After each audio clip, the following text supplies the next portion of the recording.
Leviticus chapter 6, verse 1 through chapter 7, verse 27.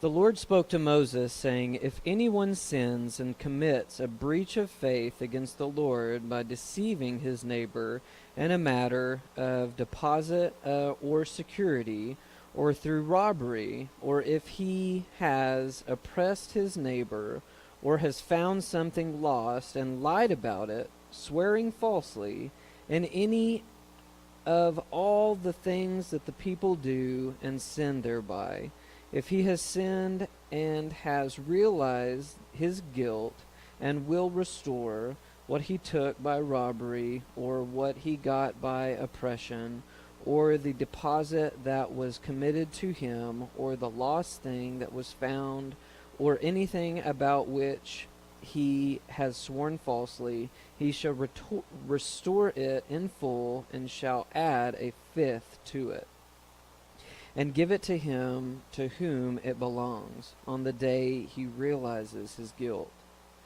And he shall bring to the priest as his compensation to the Lord a ram without blemish, out of the flock, or its equivalent for a guilt offering.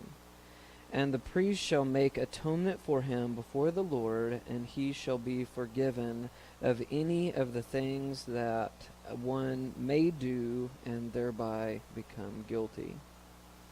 The Lord spoke to Moses, saying, commanding Aaron and his sons, saying, This is the law of the burnt offering. The burnt offering shall be on the hearth on the altar all night until the morning, and the fire of the altar shall be kept burning on it. And the priest shall put on his linen garment, and put his linen undergarments on his body, and he shall take up the ashes to which the fire has reduced the burnt offering on the altar, and put them beside the altar.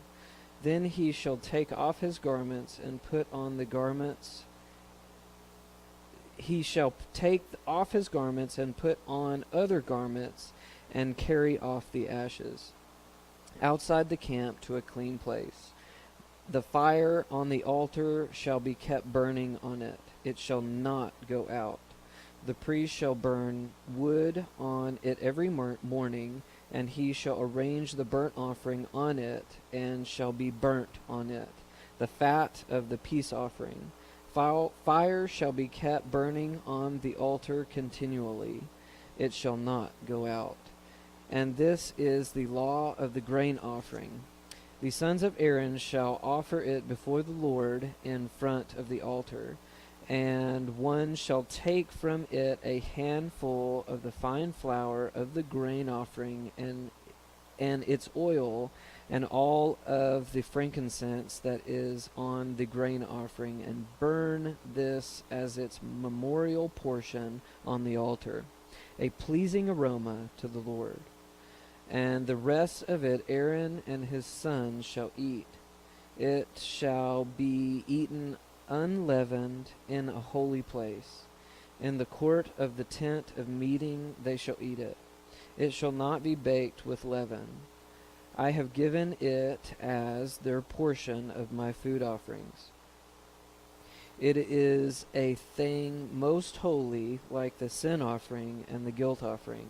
Every male among the children of Aaron may eat of it, as declared forever throughout your generations, from the Lord's food offering. Whatever touches them shall be made holy. The Lord spoke to Moses, saying, This is the offering that Aaron and his sons shall offer to the Lord on the day when he is anointed, a tenth of an ephah of fine flour as a regular grain offering, half of it in the morning and half in the evening. It shall be made with oil on the griddle, and you shall bring it well mixed in baked pieces like a grain offering, and offer it for a pleasing aroma to the Lord. The priest from among Aaron's sons, who is anointed to succeed him, shall offer it to the Lord as decreed forever. The whole of it shall be burnt. Every grain offering of the priest shall be wholly burnt. It shall not be eaten. The Lord spoke to Moses, saying, Speak to Aaron and his sons, saying, This is the law of the sin offering. In the place where the burnt offering is killed shall the sin offering be killed before the Lord. It is most holy. The priest who offers it, for sin shall eat it. In the holy place shall it be eaten, in the court of the tent of the meeting. Whatever touches its flesh shall be holy, and when any of its blood is splashed on the garment, you shall wash that on which it is splashed in the holy place. And the earthenware vessel in which it is boiled shall be broken. But if it is boiled in a bronze vessel, that shall be scourged and rinsed in water. Every male among the priests shall eat of it. It is most holy. But no sin offering shall be eaten from which any blood is brought into the tent of meeting to make atonement in the holy place. It shall be burnt upon the fire. This is the law of the guilt offering. It is most holy.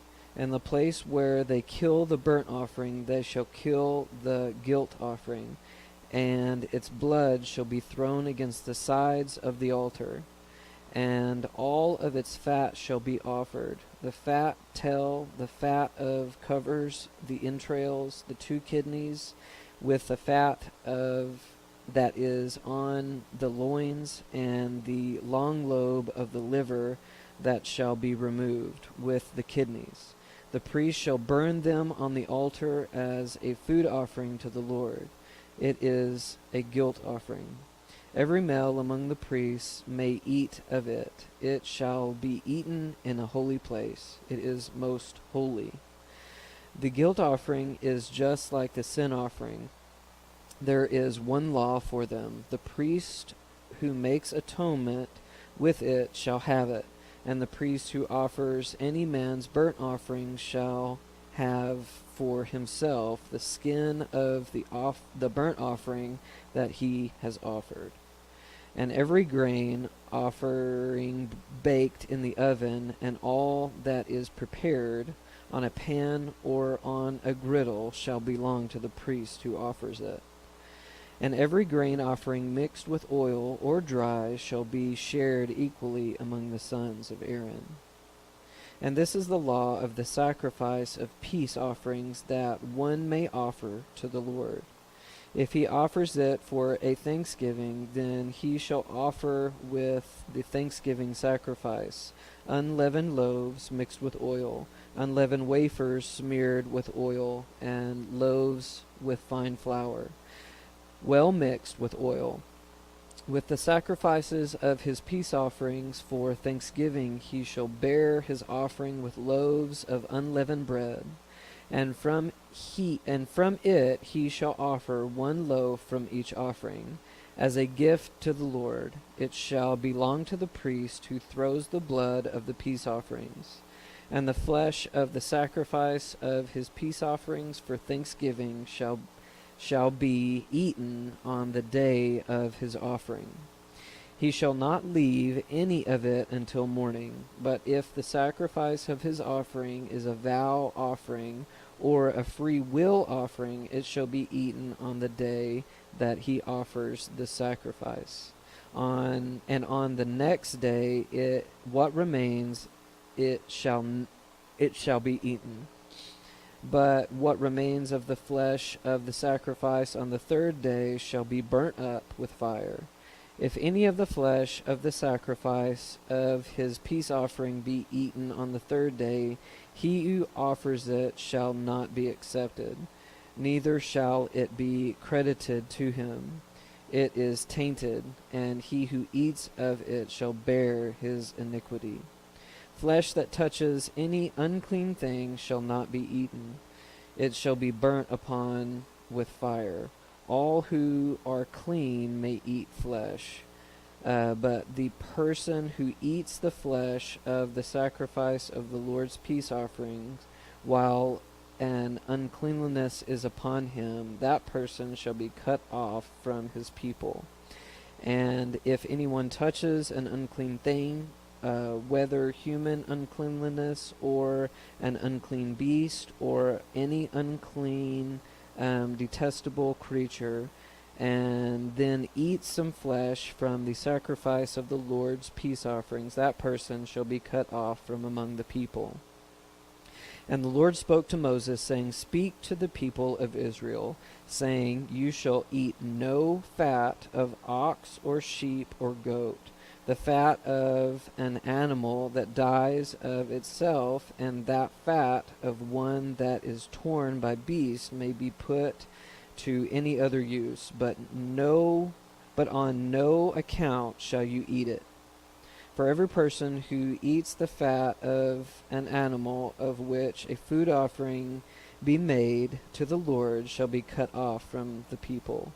Moreover, you shall eat no blood whatsoever, whether of fowl or of animal, if any of your in any of your dwelling places.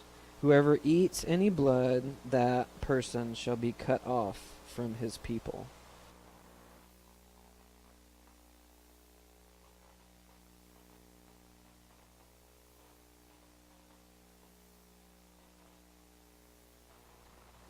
Mark chapter 3, verses 7 through verse 30. Jesus withdrew with his disciples to the sea, and a great crowd followed from Galilee and Judea and Jerusalem and Idumea, and from beyond the Jordan, and from beyond Tyre and Sidon. When the great crowd heard all that he was doing, they came to him. And he said to his disciples to have a boat ready for him because of the crowd, lest they crush him. For he had healed many, so that all who had diseases pressed around him to touch him. And whenever the unclean spirits saw him, they fell down before him and cried out, You are the Son of God. And he strictly ordered them not to make him known. And he went up on a mountain and called to him those whom he desired, and they came to him. And he appointed 12, whom he also named apostles, so that they might be with him, and he might send them out to preach, and to have authority to cast out demons.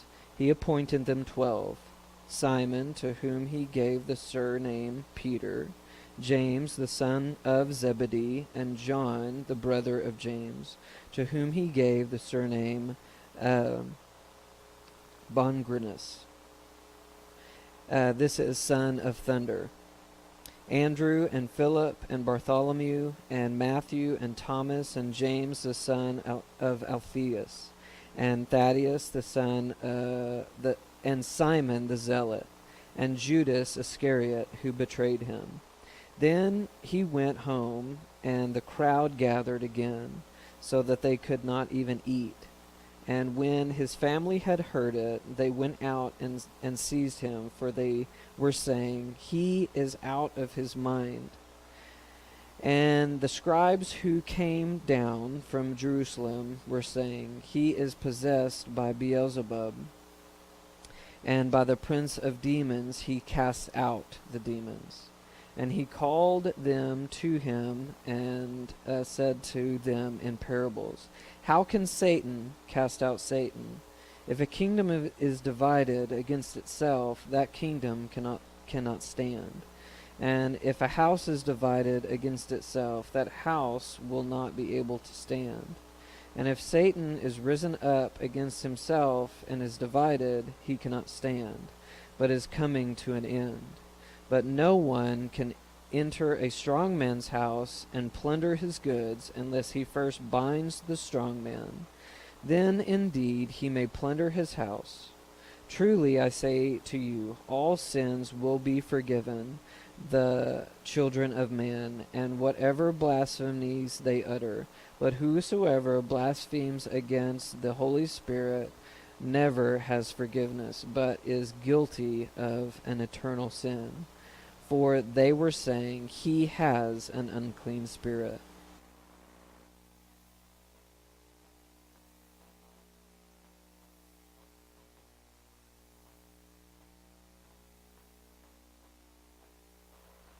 Psalm chapter 37, verses 1 through 11.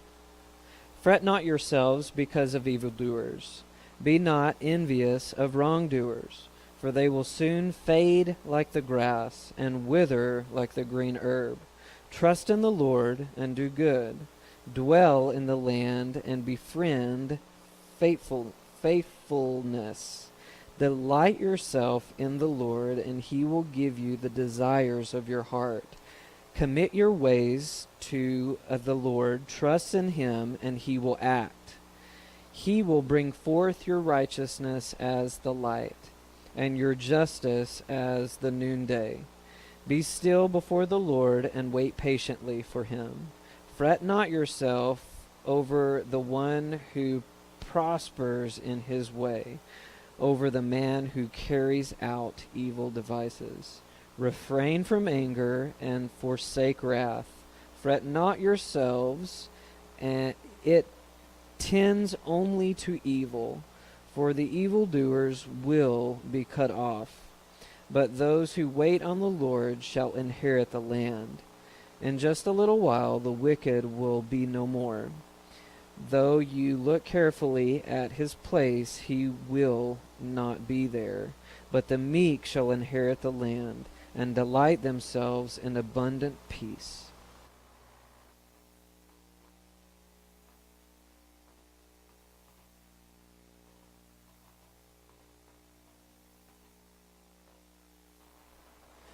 Proverbs chapter 10, verse 3 and 4. The Lord does not let the righteous go hungry, but he thwarts the craving of the wicked. A slack hand causes poverty, but the hand of the diligent makes rich.